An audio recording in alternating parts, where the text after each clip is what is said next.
like clockwork. Every time the BJP and its allies win elections, the opposition parties cry foul and accuse the EVMs of being tampered and hacked. In fact, this time, leftist propaganda portal The Wire took it a few steps ahead and claimed a vote mismatch of over 5 lakh votes, only to be schooled by the Election Commission that The Wire had chosen to ignore the ballot votes. Later, The Wire deleted the article, but by then the fake information had spread far and wide.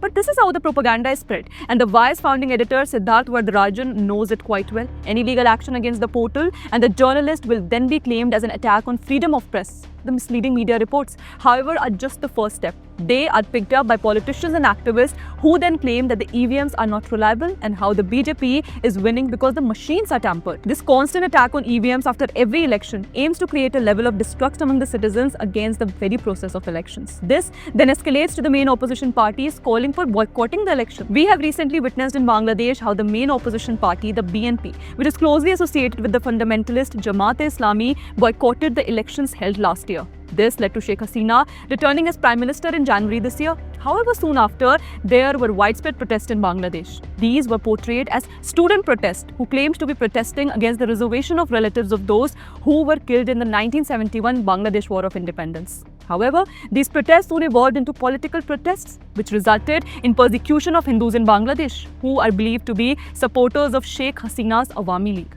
Then the violence was targeted on Hindus, only for being Hindus under the garb of political violence. This snowballed into Sheikh Hasina's unceremonious removal as Prime Minister of Bangladesh after an army-led coup. This led to more violence against Hindus. The world walled as Hindus in Bangladesh continued to face religious persecution, even as some leaders such as Prime Minister Modi and US President-elected Donald Trump raised concerns. Eventually, Nobel laureate and Magsaysay awardee Muhammad Yunus was made the chief advisor as Hasina fled the country and sought refuge in India.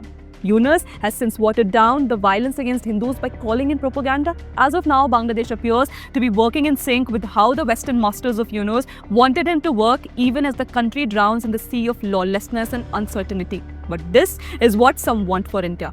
Here is Congress-friendly former Indian diplomat KC Singh, a known Modi hater, said that the Congress is contemplating boycotting elections, but the local regional parties, some of which are their allies, are not agreeing to it since they think they can still win elections. He further went on to suggest that a Bangladesh-type boycott thread may force transparency and reform.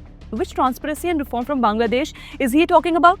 Boycotting elections was the very first step triggered by Jamaat, which led to the toppling of Bangladesh government. And what reform? The religious persecution of Hindus continues unabatedly. Hindu monk Chinmay Krishna Das was arrested from Dhaka airport in a sedition case filed because of what he demanded for the minorities in Bangladesh. This kind of civil unrest in India is exactly what the opposition wants, just to get Modi out of power. The civil unrest will get the West to take a critical stand on India and put sanctions, which would lead to economic hardships and making the regime unpopular. This will make it easy for the opposition to fuel the anger citizens would have and trigger protests. The protests would start from places such as Mahatma Gandhi statue at Parliament and Jantar Mantar and then move on to the streets in India. If the state uses force to bring in law and order, it will be called brutality, calling for more unrest. And as the Indian government would struggle to put the house in order, the hostile neighbors would just find it easier to threaten us further.